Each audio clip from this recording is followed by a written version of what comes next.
Mula sa ABS-CBN News Headquarters, Corina Sanchez, Julius Babaw, kasama ang mga patrol ng bayan, bantay ng mamamayan. Ito ang TV Patrol! Dinumog muli ang Taiwanese idol na si Jerry Yan sa ikalawang araw ng kanyang pagbisita sa Maynila. Sobrang pasasalamat naman si Dao Mengsu sa mainit na pagtanggap sa kanya ng mga Pinoy. May report si Star Patrol Mario Dumawa. Pag-entra pa lang ni Jerry sa entablado ng La Pavilion sa Ross Boulevard, hiyawan na agad ang mga fans na dumagsa para sa media appearance ng aktor para sa bench. Kinontrata si Jerry ng 16 months sa halagang umano'y 14 million pesos.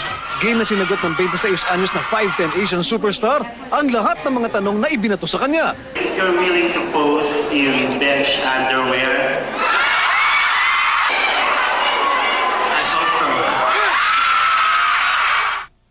Natuwa din si Jerry sa anyay pambihirang oportunidad na makilala si Ate Glo at mga special children sa Malacanang kahapon.